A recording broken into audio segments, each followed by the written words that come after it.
Alice has been on Sertraline for 6 years. It began after a severe postpartum crash, 50 milligrams. Then the shift. Sleep returned. The fog thinned. Daily life stopped feeling impossible. 6 years later, stability has its own side effect. Her reference point is gone. She can't remember what baseline even means anymore. Calm feels normal now. So does the question underneath it. Do antidepressants permanently change the brain? In January, Alice tries to taper. A standard schedule, clean on paper. By week 3, her body reacts fast. Dizziness, electric jolts behind her eyes when she turns her head, nausea, sleep breaking apart, crying that arrives out of nowhere. The worst part is how familiar it feels. It resembles the depression she remembers, the heaviness, the flattening of the future, and the usual rating scales don't help. They measure severity, not cause. Her doctor calls it withdrawal. She can't verify that from the inside. She goes back up on the dose. The jolts quiet within days. The dizziness loosens. The ground firms up again. Now the question sharpens. When stopping hurts this much, what exactly is being treated? The illness returning, or nervous system recalibrating after years of adaptation? Alice isn't alone in asking. Tens of millions of people take antidepressants for years, often decades, living within the same quiet uncertainty. Research has established part of the picture. These medications produce measurable biological change. Receptors adjust. Subtle structural differences can emerge. Large-scale communication across brain networks gradually reorganizes. At typical therapeutic doses, SSRIs occupy close to 80% of serotonin transporters, leaving only a small portion of the system available to clear serotonin from the space between neurons. Alice cannot feel the biology changing, yet it continues moving beneath awareness. Proteins draw inward and break down. Receptor sensitivity shifts. Patterns of gene activity slowly reorganize. The process unfolds over time, which helps explain why relief tends to appear weeks after treatment begins rather than days. When the medication is reduced or stopped, adjustment follows its own extended course, often measured in months, sometimes far longer. Across many lines of evidence, the overall direction points toward gradual return rather than permanent alteration. Imaging studies have identified receptor differences that remain visible more than 2 years after discontinuation. Yet those same measures continue drifting towards earlier levels as time passes. For many people, the brain appears capable of rebuilding a prior balance. Slowly, sometimes incompletely, yet with a consistent movement towards recovery. The pattern does not include everyone. Persistent sexual dysfunction following SSRI exposure has been formally recognized by major regulatory and diagnostic authorities. Symptoms can include enduring numbness, reduced pleasure, or loss of libido after the medication has ended. Only a small minority of users appear affected, yet the condition carries significance because it shows that drug-associated changes can, in certain cases, extend far beyond active treatment. The underlying biology remains unclear. True frequency remains uncertain. Whether other long-lasting effects exist in areas such as mood, cognition, or emotional range has not been measured with enough precision to answer confidently. What makes the question difficult is measurement. Answering it with confidence would require studies that follow the living brain for years after medication ends. 5, 10, perhaps longer. Watching whether biological systems return to earlier patterns or settle somewhere new. Those studies have never been completed. One of the most common treatments in modern psychiatry therefore reaches an edge of uncertainty at the exact point where treatment is meant to conclude. The scale of use makes that uncertainty impossible to ignore. In the United States, roughly 1 in 9 adults takes an antidepressant. In England, tens of millions of prescriptions are written each year for nearly 9 million people. What once marked a brief episode of care has gradually blended into ordinary life. Most people now remain on medication for years rather than months, about 2/3 for at least 2 years, and roughly a quarter for more than a decade. The change reflects duration more than initiation. Similar numbers begin treatment. Far fewer fully come off. Earlier explanations carried a sense of closure. Depression was described as a shortage of serotonin. Medication restored the missing balance. Symptoms lifted. Treatment could eventually fall away. The story felt contained, predictable, reassuring. What has emerged since is less orderly and far more open-ended. That explanation has gradually fallen away. Decades of research have not found consistent evidence that depression is caused by a simple shortage of serotonin, and large reviews continue to reach the same uneasy conclusion. Even clinicians who prescribe these medications often acknowledge the older imbalance story was incomplete. A harder question remains. If the drugs are not restoring something missing, what kind of change are they creating? A different picture has begun to form.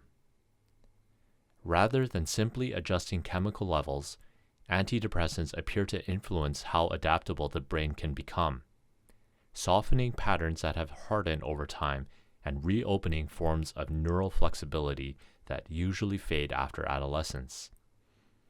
Within supportive conditions, that flexibility can be deeply helpful. Entrenched emotional circuits may loosen. New habits of thought and feeling can slowly take hold. Flexibility, though, has no direction of its own. When no clear endpoint to treatment exists, uncertainty remains built into the process. Alice begins tapering in January. Her psychiatrist outlines a familiar schedule: 75 milligrams for 2 weeks, 50 for 1, 25 for 1, then stop. On paper, it feels calm, routine, and predictable. By the 3rd week, the ground beneath her stability starts to shift. Dizziness arrives first, a small signal that something deeper is changing. Electric sensations follow. Brief jolts behind her eyes when she turns her head too quickly. Nausea. Sleepless nights. Tears that arrive for reasons too small to explain. Her doctor calls it withdrawal and expects it to pass, a temporary disturbance that should settle with time.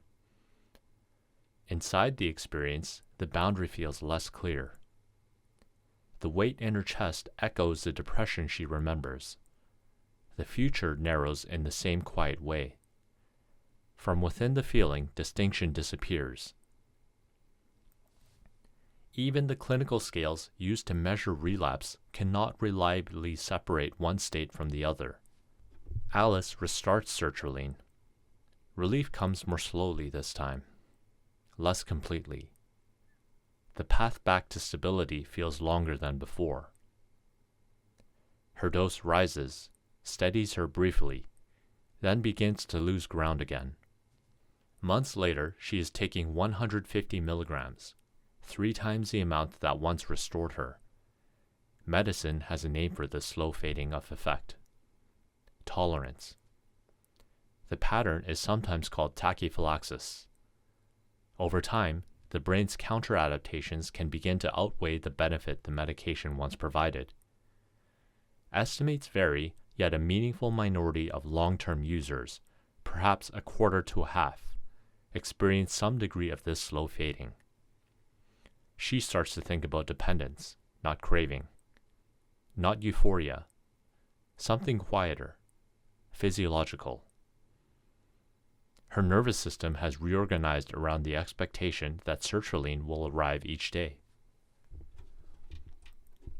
Removing it now creates a deficit that did not exist before treatment began. Medicine calls this dependence, though psychiatry once preferred softer language, discontinuation syndrome. In the United Kingdom, guidance shifted in 2022 toward a direct term, withdrawal, acknowledging the biology rather than the comfort of the wording. Whether antidepressants leave lasting change depends on which layer of change is considered. The reshaping of depressive circuitry that allows mood to stabilize often softens after medication ends, though the timeline and the degree of recovery remain uncertain. Adaptations at the receptor level move more slowly. Imaging studies suggest gradual drift towards earlier patterns across years rather than weeks, sometimes stretching over many months. Other effects unfold with far less predictability. Persistent sexual dysfunction after stopping SSRIs is now formally recognized. Whether it fully reverses, and for whom, remains uncertain. Emotional blunting is reported by many users.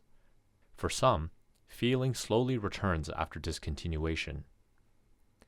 For others, the change lingers, following no clear timeline.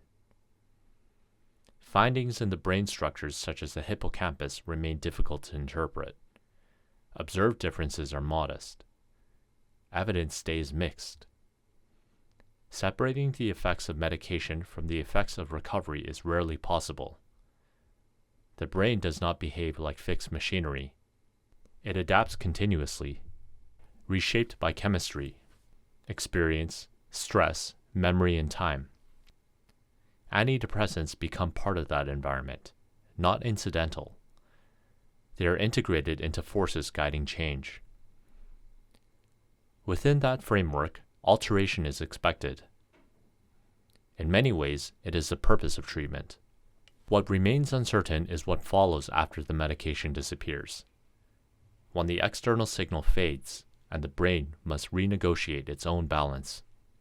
For many people, stability gradually drifts towards earlier patterns.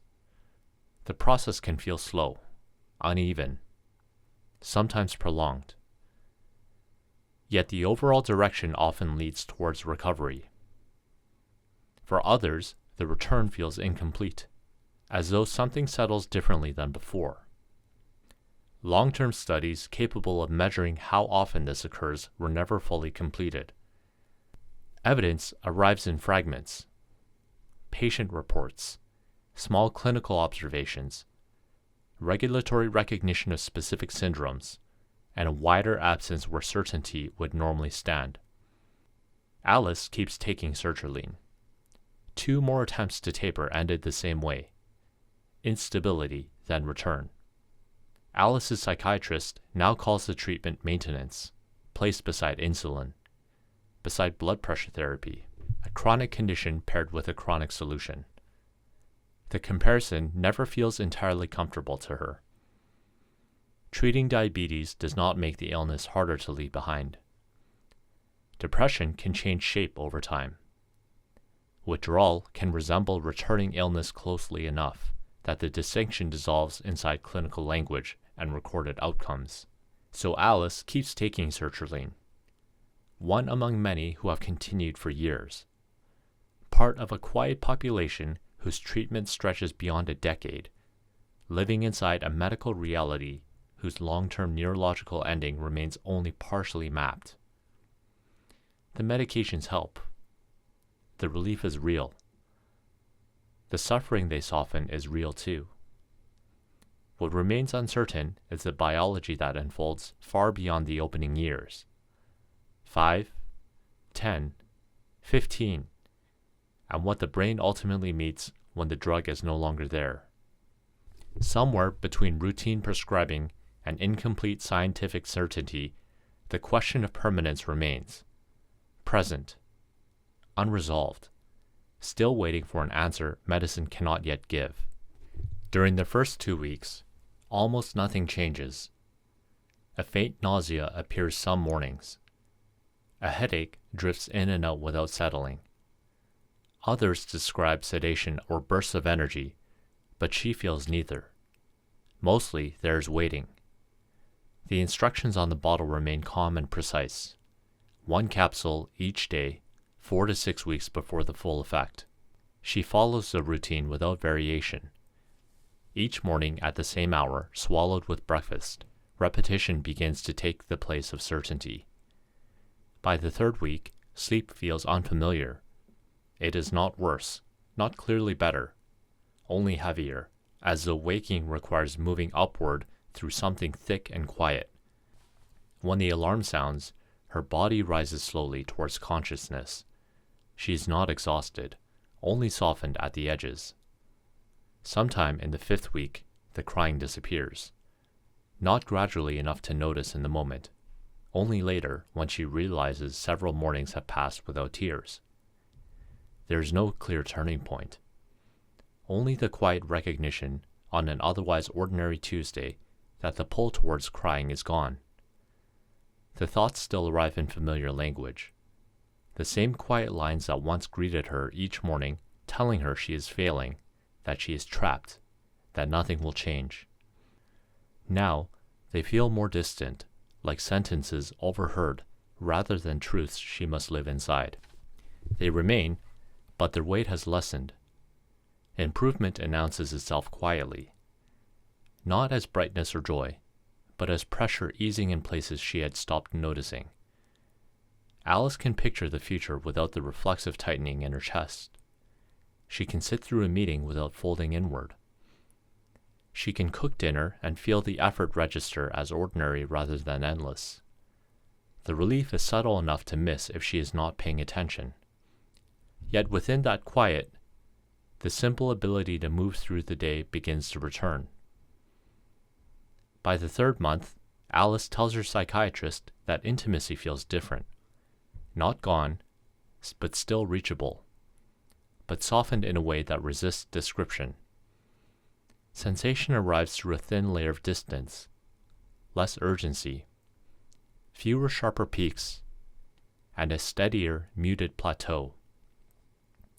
The doctor recognizes the pattern immediately. Many people report it. For some, it fades with time. For others, it remains. There are possible adjustments, changing medications, adding another drug, or waiting to see what settles. She chooses to wait. The change persists, then stabilizes, becoming something she can live beside. The trade feels survivable. Emotional steadiness, even with diminished sensation, is easier to carry than the darkness she remembers. By 6 months, a friend asks Alice whether she seems different. Not worse, only calmer in a way that is hard to place. Her reactions arrive more slowly. Outward feeling shows itself less often. Laughter rises with a softer lift, and excitement settles into a quieter form. Anger fades sooner, leaving behind something steadier, though narrower. Not emptiness, but compression. They wonder where the change comes from. The medication, age, the quiet stability that sometimes follows survival. Alice cannot say. Depression filled many of her formative years, and the version of herself untouched by illness or treatment has become difficult to picture. 17 was the last time she lived outside both. Alice is 31 now. Somewhere in the distance between those ages, the reference point disappeared. The question begins to drift beyond medicine alone. When a mind is shaped first by depression and then by years of treatment, it becomes difficult to know what remains underneath, or whether an untouched baseline still exists at all. Where the original self is meant to be found sometimes becomes difficult to answer. For some, the meanings feel clear. Treatment reveals something illness had only covered. For others, the feeling stays unsettled. Calm can resemble healing, yet it can also feel like quiet suppression. Stability without medication might signal recovery, or it might reflect withdrawal slowly easing. The outward experience looks the same, even as the interpretation moves in opposite directions. By the second year, Alice's doctor recommends continuing the medication. The guidance follows a familiar clinical pattern. After a first depressive episode, treatment often continues 6 to 12 months. After a second, close to 2 years. After 3 or more, the horizon shifts towards long-term maintenance. Alice has lived through 3. The reasoning is prevention. In the largest independent discontinuation study, slightly more than half of those who stopped experienced significant symptoms again within a year, while fewer of those who remained on treatment did. Continued medication appeared to lower relapse risk by roughly 1/3, yet that number carries a quieter complication, one that rarely enters the conversation. When treatment ends after years of continuous use, the brain does not return immediately to its earlier state. It moves through a period of adjustment often described as withdrawal. Dizziness, brief electrical shocks in the head, disrupted sleep, sudden drops in mood, irritability, and waves of crying. From the inside, these sensations can resemble depression so closely that the boundary between the two becomes difficult to trace. Clinical rating scales often limited clarity here. They measure intensity, not origin, how severe symptoms feel, not where they come from. Timing can suggest a direction, though never certainty. Withdrawal often begins within days and may soften over weeks. Relapse more commonly gathers slowly and deepens with time. Still, the overlap is wide enough to blur the distinction. Some withdrawal states last for months. Some relapses arrive quickly. When studies report relapse after discontinuation, the measurement may therefore include more than relapse alone. Withdrawal intense enough to appear identical can enter the same count. Most trials did not separate these possibilities, in part because the distinction was not long considered methodologically central. Alice remains on sertraline. By the 4th year, stability introduces a different question. Not whether the treatment works, but whether it is still needed. Eventually, she decides to taper. The decision does not rise from crisis. Curiosity is enough. Alice's psychiatrist agrees to a slower descent and maps the reduction in careful steps. 100 milligrams becomes 75 for a month. Nothing unusual follows. 75 becomes 50 for another month. Still manageable, though her dreams grow more vivid as if sleep itself has thinned. The next change, from 50 to 25, feels different. Within days, small jolts appear behind her eyes when she turns her head. Not pain. Something harder to name. A brief sense that balance has loosened. Dizziness gathers around it. Nausea arrives in waves. Irritability rises too quickly. Tears surface at frustrations that once would have passed unnoticed. Daily life continues, yet the ground beneath it feels less steady. Alice calls her psychiatrist and asks the question that now matters more than any schedule: withdrawal or relapse. The timing points toward withdrawal. Symptoms emerging within days often follow that path, while relapse more often gathers across weeks. Still, the boundary refuses precision. The choices sound simple in language and heavy in practice. Continue forward and wait for the nervous system to settle, or return to a higher dose and attempt the descent more gradually. Alice chooses to keep going.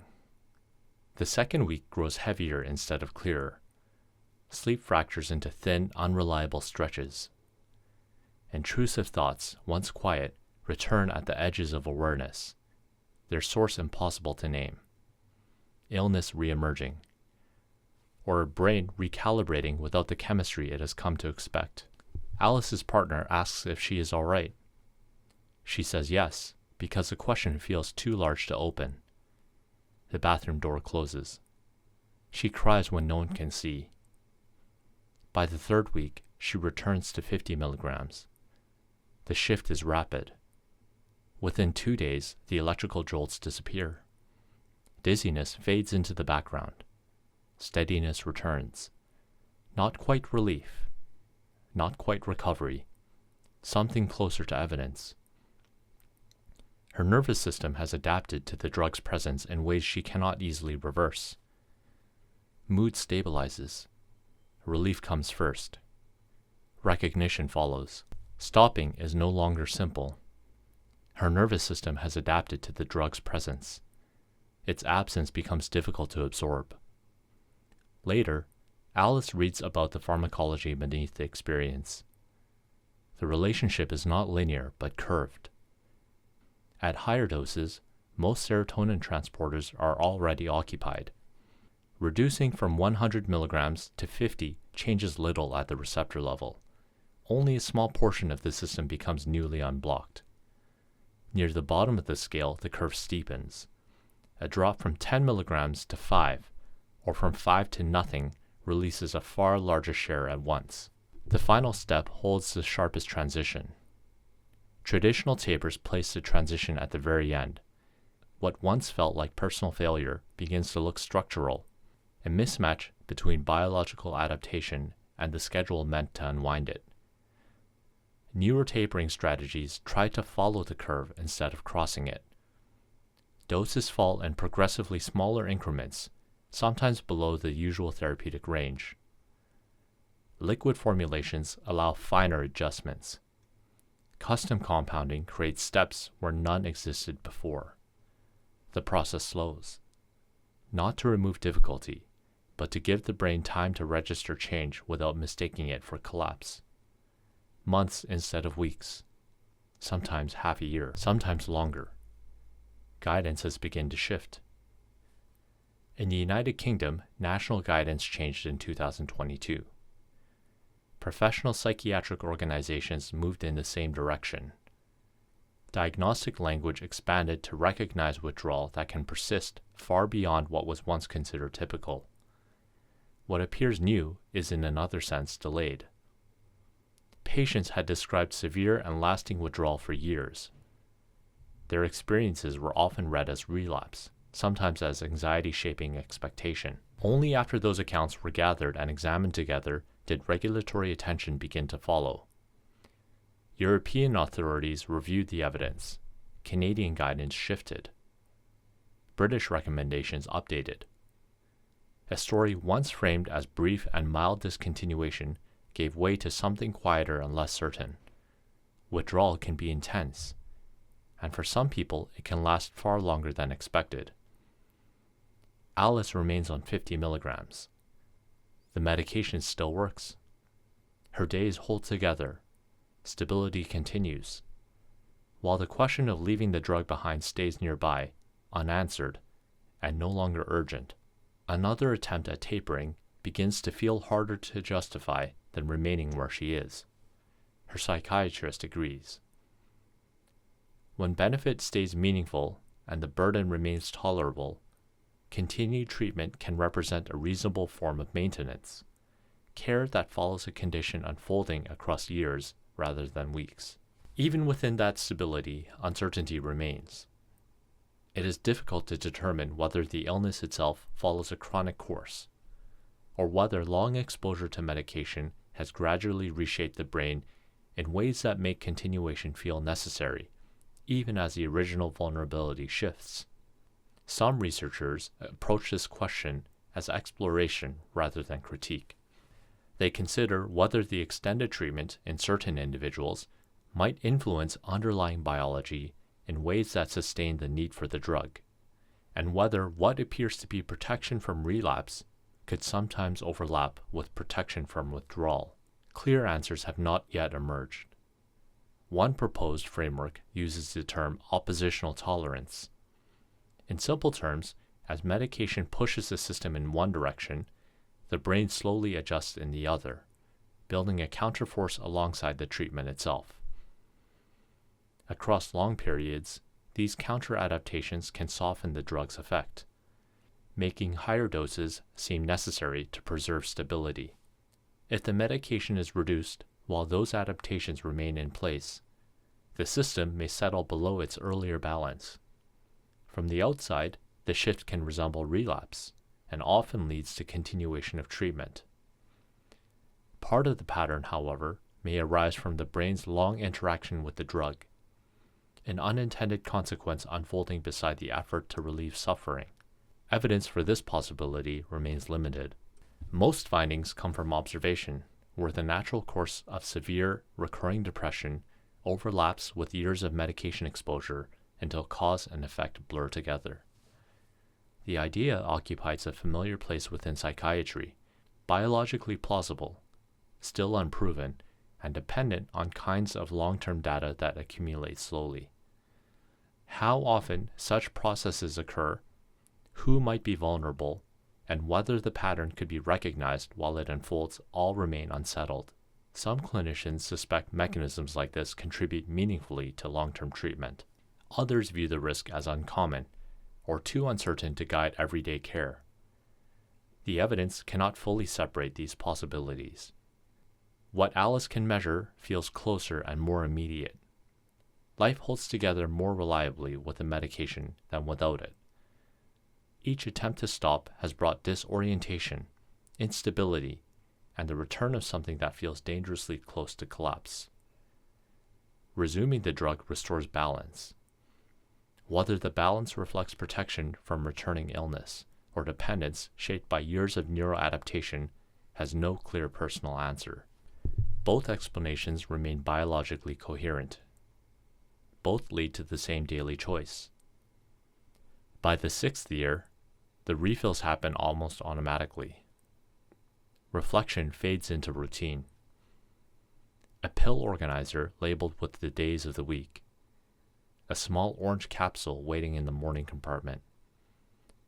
Sertraline has remained in Alice's nervous system longer than some relationships last, longer than she has lived in her current city, longer than her nephew has been alive. Time folds into repetition. Sometimes Alice imagines trying again, a taper stretched across months instead of weeks, slow enough for the nervous system to follow without alarm. The descent might feel gentler. Nothing might change at all. The uncertainty no longer presses with urgency. There is no crisis. For now, functioning holds. Still, the question remains nearby. Could the brain return to an equilibrium untouched by medication? How long would that take? After so many years shaped by chemistry, what would that state even feel like? If certain changes never reversed, would she recognize the difference? Alice is not alone in asking. Many people who remain on antidepressants for years have, at some point, imagined stopping. Many have tried. Some moved through the descent and did not return. Others stepped back toward the medication when the ground began to shift. Clinical trials offer only partial direction. Follow-up ends too early to see what unfolds years later. Tapers often move faster than lived experience allows. Withdrawal and relapse blur until measurement loses precision. The decision settles inside uncertainty. Known relief balanced against unknown risk. Side effects weighed against questions medicine has not yet learned to answer. What is present holds steady. What came before survives mostly as memory. Life without medication becomes difficult to picture in concrete detail. The simplest choice remains the one already in motion. Morning arrives. Alice takes a pill. Quietly, without announcement, the brain continues adapting to its presence. SSRIs change brain chemistry fast. Within hours of a usual dose, most serotonin transporters in the brain are blocked. Those transporters normally act like cleanup crews, After a message passes between neurons, they pull serotonin out of the gap so the signal ends on time. When an SSRI blocks that cleanup, serotonin hangs around longer, and the signal lasts longer than it normally would. That quick chemical shift is not the same thing as feeling better. Relief usually takes weeks because the brain doesn't stay still. It adjusts to the new conditions. Early on, serotonin neurons have built-in brakes that sense serotonin levels and dial their firing up or down. When serotonin signaling suddenly stays higher, those brakes can briefly push actively downward. That's one reason some people feel flat or worse at the beginning. Over repeated daily dosing, the brakes lose some of their sensitivity. The system settles into a different operating mode, and that slower settling often lines up with the time when mood starts to improve. Over longer stretches, the brain keeps adapting. Receptors shift their sensitivity. Transporter activity and signaling patterns adjust. The nervous system builds a new balance that assumes the medication is part of the environment. This is where the title question becomes real. When the medication is reduced or stopped, drug levels drop quickly. The brain's adaptations unwind slowly. The body can clear an SSRI in days. Rebuilding receptor behavior and transporter function takes longer because it depends on slow biology, gene activation, protein production, cellular remodeling. That time mismatch is one reason stopping can feel rough. For many people, those adaptations gradually drift back toward their earlier pattern. The path can be uneven, and the timeline can stretch from weeks to months. Some measures seen in imaging studies can remain different for long periods and still trend back over time. What we do not have is the kind of long, repeated, real-world brain tracking that would let medicine say always or never with confidence. Withdrawal fits inside that same mismatch. A nervous system that has been running with sustained SSRI influence suddenly has to run without it.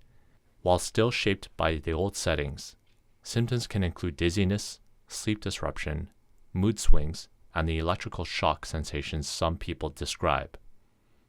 The problem is that those symptoms can overlap with the depression itself, and rating scales usually measure intensity, not cause. That makes withdrawal and relapse hard to separate after the fact, especially in research. Taper speeds matter because the biology of dose reduction is not linear. High doses already occupy most transporters, so cutting from a high dose to a medium dose can change less in the brain than the numbers suggest. Near the low end, small milligram reductions can create a much bigger biological shift. That's why many people describe early taper steps as manageable and the last steps as suddenly destabilizing. Slower tapers try to match the brain's pace of readjustment instead of forcing rapid change at the end. So do antidepressants permanently change the brain? The most accurate answer is that SSRIs can cause real, measurable brain adaptations during use. And for most people, those changes appear to ease back over time after stopping, especially with gradual tapering. A smaller group reports effects that last far longer than expected, and at least one long-lasting syndrome has been formally acknowledged. Beyond that, the evidence runs out before the story does. Medicine can describe the direction of change. It cannot yet map every endpoint. About 11% of American adults take an antidepressant, nearly 29 million people. When adolescents are included, the total rises above 30 million. England counts roughly 8.8 million users, Canada about 3 million, Australia close to 2 million. Across high-income countries, somewhere between 8 and 15% of adults are taking these medications at any given moment. What once marked a specific clinical intervention has settled into the background of ordinary life. In an office, a classroom, a grocery store, a measurable share of the people nearby are living with serotonin transporters largely occupied. Their neurochemistry stabilized in ways that would not exist without treatment. Many function well because of it. Some might not function without it. Others move through familiar routines while carrying a quieter uncertainty about whether this medication equilibrium is the only version of stability available to them. The change unfolded gradually enough to feel inevitable. Prozac entered the market in 1988. By 1994, it appeared on the cover of Newsweek beneath the headline, "Beyond Prozac." Over the following decade, advertising and clinical practice folded antidepressants into everyday language, positioning medication as a normal response to emotional suffering. With time, the drugs lost their sense of exception and joined the wider landscape of long-term medical care. Yet antidepressants differ from most chronic treatments in one essential way. Blood pressure medication does not alter memory or attachment. Cholesterol therapy does not reshape emotional tone or the texture of thought. Antidepressants act within the psychological terrain where identity and meaning form. Relief from depression restores function, but it can also shift how experience feels from the inside. The effect is practical and emotional at once, measurable in symptoms, yet lived as something more personal. From that tension, a quieter question emerges. When a treatment influences mood, thought, and relationship across many years, the boundary between medication and self becomes difficult to locate. Clinical language rarely resolves this uncertainty. Biology, experience, and time remain intertwined. Science offers part of the answer. Antidepressants do change the brain. They alter signaling between neurons, reshape receptor sensitivity, and reorganize communication across emotional networks. These adaptations develop over weeks and months and are closely tied to therapeutic benefit. When treatment stops, the process usually moves in the opposite direction. Receptors gradually readjust. Networks shift again. For many people, especially after slow tapering, brain function drifts back toward an earlier equilibrium. The reversal is slower than the initial change, often measured in months or years rather than days. But in most observed cases, it does occur.